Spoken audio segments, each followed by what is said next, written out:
Oh my word.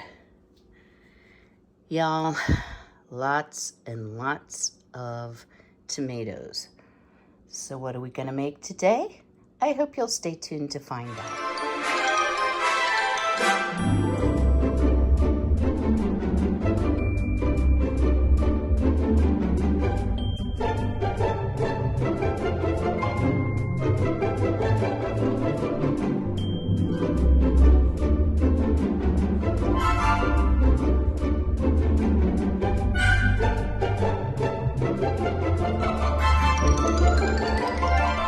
I think this is what they call a hen party.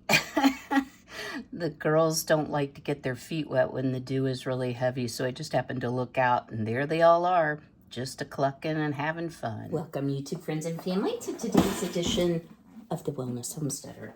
I'm just moving this chair out the way. So, what are we doing today? Well, today I decided, since I have a lot of home canned tomatoes already now on the shelf, I don't film every time I can, I wanted to try to make some tomato sauce and put in different spice blends. So I'm kind of using a combination between, and this is the Ball Complete Book of Home Canning, on page 362, the basic tomato sauce, but I'm going to use the variety of spice blends that are on page 359. I'm primarily interested in the Italian and the Mexican spice blend. So basically what I've done is I went to YouTube University and I watched all the videos, and because a lot of people use roasters to cook down their tomatoes for sauces or pastes or whatever. I was a little concerned because I have a wide variety, i.e. over my shoulder here, of different types of tomatoes, and I wasn't really sure how that would come out. But I was watching that 1870s homestead, and she actually says that, in her opinion, okay, that tomatoes are actually, the sauce is actually better with a variety of tomatoes. Now, I did not plan ahead. I kind of got up and said, you know what, I think I'm going to can and make tomato sauce. So I am thawing my frozen tomatoes right here in the roaster, and this is how she did it as well.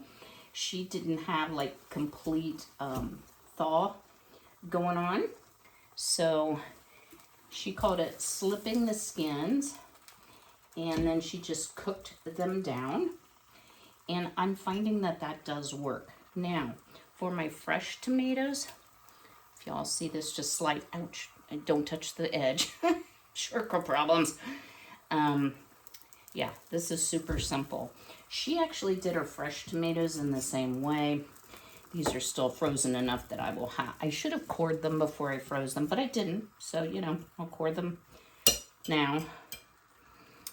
Yeah, this is gonna be super simple, guys. She put her fresh tomatoes in because she doesn't like, you know, boiling the water, dipping the tomatoes. I don't mind to do that. So I think I probably will do that for my fresh, just for ease. But before I put any fresh tomatoes in, I want to get all of these. Don't touch the edge of that. I need a stool. I never wanted to be great big and tall, but good gravy, some days it's like, gosh, could I be a little taller? That might be helpful. I kind of want to get to these before I end up with a lot of skin in the actual roaster. So I'm going to keep working on these, and I do have a huge variety. Some of these are smaller, so they're thawing relatively quickly. So what I will be doing, and there's a lot of water in this, guys. Once I get everything prepped and thawed, I will start cooking it down, which means I will leave the roaster at 350. I will leave the lid off. That will help a lot of the water come off. And then also, several people recommend adding the tomato paste, which I do plan to do. So let me get back on my stool so that I don't end up with a million burns, because I already have all the scratches. And I'm not going to monopolize the whole video with cooking down the tomatoes, but I will bring you back periodically and just say, okay, we've been cooking for this long and here's where we are. Hope you'll stay tuned. All right, y'all. I wanted you to be able to see where we are. So we still have a lot of liquid, but what I did do is I had a lot of Romas and Amish paste ripe in the garden, and I thought I might do something different with them, but seeing how watery the first part went, I decided, and guys, I have not stick blended this. I decided, nope, I'm gonna go run and grab those. I can scald, skin, core, chop, and get in here in just an instant. And I'm really glad I did that because, y'all, I'm kind of impressed at how quickly, I don't know if you can see, it's probably cooked down about 1/2 inch already, and it's been going for about, probably, get that. Did you try? Sorry, probably about 3 hours total. So we've got some time yet, and as I said, I have not tried to puree anything yet. I'm just letting them cook because I still have lots of big pieces of tomato. That may make it a bit more watery. I'm not really sure. It might make it a little thicker. So I am just gonna let this continue. The only thing I have added to this is I did add some dried minced onion. If I was going to run this through a Victoria strainer or a sieve, and I'm not, I would have waited to do that until I had sieved it, because otherwise the onion would, most likely you would lose a lot of your onion and your flavor. I'm still holding the tomato paste. Not sure if I'm gonna need it or not. Like I said, I'm quite impressed because this was pretty much almost to the top, and now it's come way down. So we're just gonna let this continue to cook. Like I said, it's been about 3 hours, and we've dropped a pretty significant amount. I did taste it, and it tastes like tomatoes. I put a little bit of salt in it as well, a little bit of the minced onion, probably about 1/4 cup. So I'm just gonna let this continue to cook. I'll bring you back once I've pureed and once we've reduced a little bit further. I hope you'll stay tuned. All right, y'all, we're about 4 hours in. I have hit this with the stick blender, pureed everything, and I also added almost a quart. So I added 28 ounces of tomato paste, and we are definitely getting there. If you can see, this is much, much thicker. So I'm going to give it about another hour. So even though we've added a quart of liquid, we have dropped the liquid level a little bit. So to me, it's getting very, very close. And again, 350 uncovered. I'm just letting the liquid evaporate, and whew, that's hot. And cleaning up all the slop tomatoes that I had everywhere all over the kitchen. But I'm really glad that I changed up the way I was doing things towards the end. I have some really big, guys, I don't know, I think I used all of the ripe ones. Some very, very large aromas, like huge. And they have almost no seed in them. And what they do have, if you're doing it fresh, you can simply scrape it out with your thumb.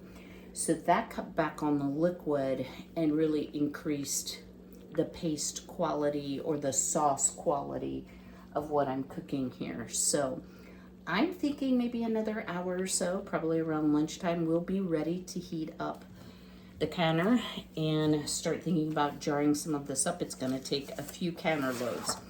So, pardon me. I did make up enough of the Italian spice blend, that's hard to say, that would do a dozen jars. I have 10 wide mouth pints already washed and in the canner sitting there waiting for me. So I used 8 teaspoons of basil, 5 teaspoons of oregano, 3 teaspoons of rosemary, 3 teaspoons of sage, 2 teaspoons of garlic powder as my base.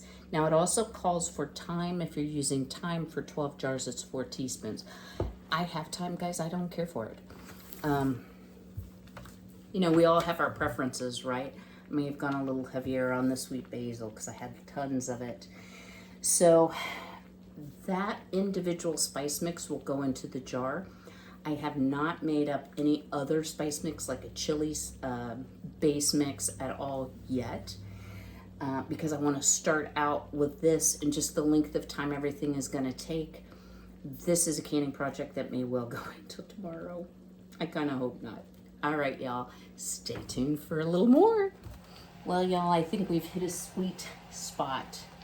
As you see, our sauce has reduced pretty dramatically, and it kind of depends on how thick you like your sauce, but I think this is just about right. Now, I will be allowing what's remaining after I do my first batch. I'm gonna let it continue to cook down. So my second batch might be a little bit thicker than my first, but what we need to do according to the directions is for a pint jar, I'm gonna be using citric acid. So I need a 1/4 teaspoon of that, a 1/2 teaspoon of salt. You can also use lemon juice. It would be a tablespoon of lemon juice. And it's a preference thing. I like the citric acid. And then our herb mixture that we made, I have to go to a different page here. I believe it's 2 teaspoons, yes. So I've got the water bath canner heating in the background with my jars in it. I'm gonna start pulling and filling jars. We wanna go to a 1/2 inch headspace. You want to make sure that you debubble really well.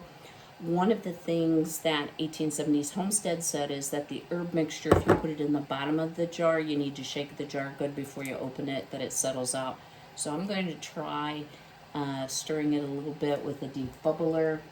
So let me reposition the camera here and we'll start filling a couple jars just so you can see the process. All right, y'all, this is going to be kind of a funny angle, but I'm going to try to show you what I'm going to do. So yes, I finally put my citric acid in a jar. Don't y'all faint. So 1/4 teaspoon of citric acid, 1/2 teaspoon of non-iodized salt. I am using pink Himalayan. And 2 teaspoons in each jar of our herb mix.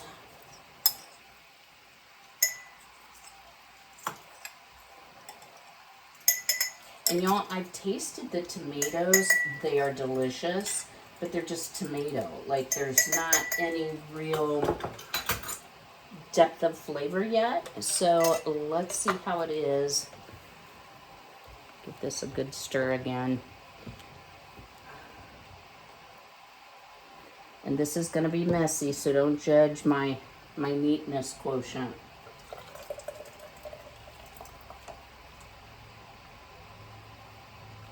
I do love this PrepWorks label. I always try to link it in my canning videos because it just works really nicely. And if you have a pot, it has the hook here, so you can hook it on the edge of your pot. Now you may notice some seeds, y'all. Did I remove all my seeds? I did not. And I think that's a personal choice. So there would be, will you set up there? No, you will not. There would be another step,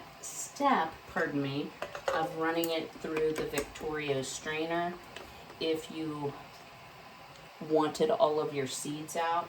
There's really not. Once I stick blended it, it's not as seedy as you might imagine. And as often happens, I'm making a mess. Once you debubble, you may need to add just a little bit more to get to your 1/2 inch headspace. And next, I really ooped on this one. Woo-wee, that's hot.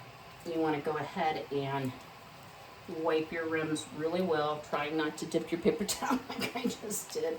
And guys, you can use a cloth. You do not have to use paper towel. This is one time I will use paper towel. No requirement to soak lids. Guys, I still do it. Old habits die hard. It's kind of like dipping the tomatoes. Oh, you know what? I wanted to taste this with the seasoning.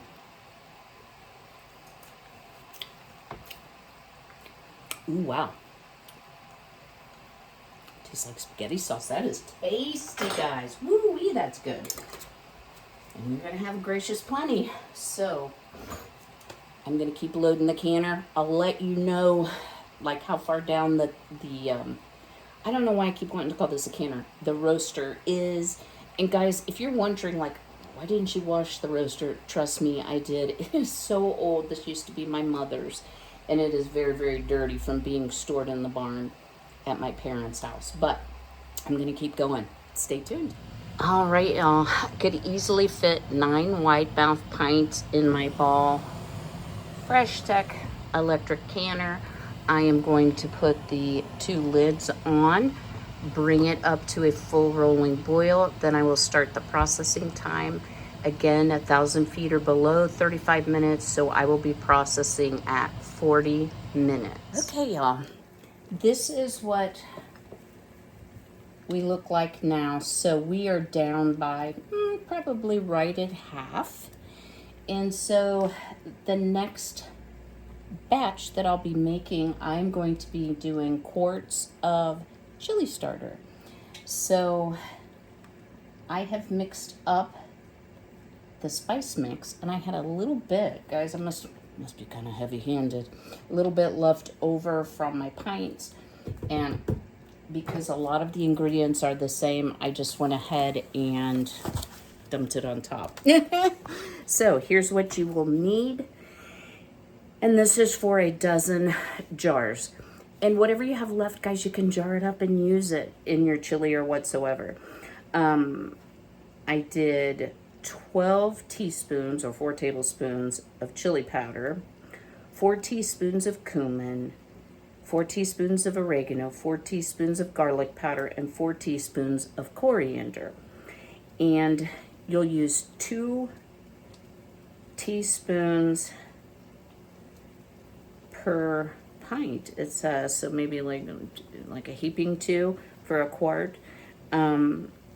And it says optional seasoned salt, and that would be 3 teaspoons. I am not going to add the extra salt. I don't put seasoned salt in my chili, so I really don't want it in my chili base.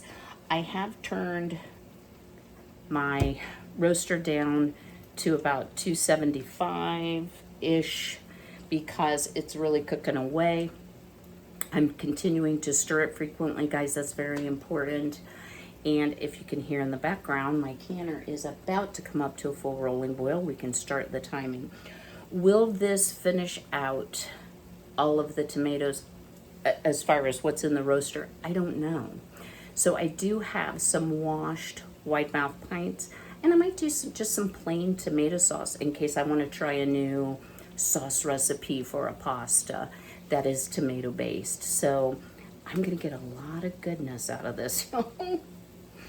And it smells like a pizzeria in here or an Italian restaurant. It just smells amazing. So we'll continue on. I'll bring you back when we're ready to start our second sauce, which will be a chili-based tomato sauce. Well, our first batch of 9 pint jars of, I'm going to call it pasta sauce, is out of the canner and sealing, as you hear.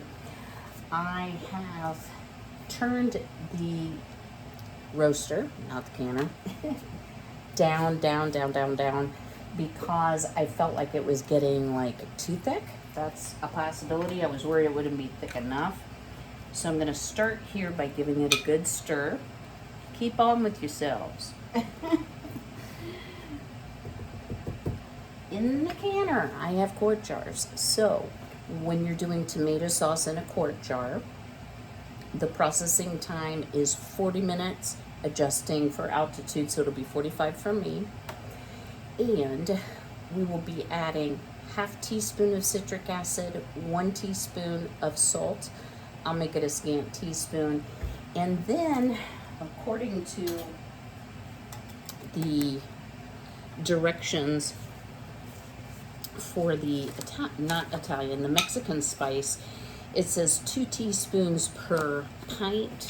So I'm just going to do a heaping tablespoon, so that's a little over 3 teaspoons. I don't want it to be overly spiced, but I want it to have flavor. But we can always add to.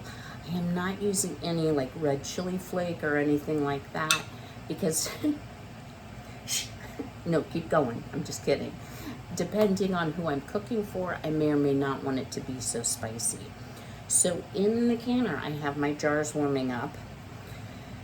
And off we go to do the second batch, which I'm hoping will most of the way empty this, but if it does not, again, I'm gonna just do some plain tomato sauce for use in whatever this winter. So let me grab some jars and we'll get to filling them up.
Well, y'all, I'm going to call that a success. I ended up with 7, what I'm going to call quarts, but 2 3/4 quarts.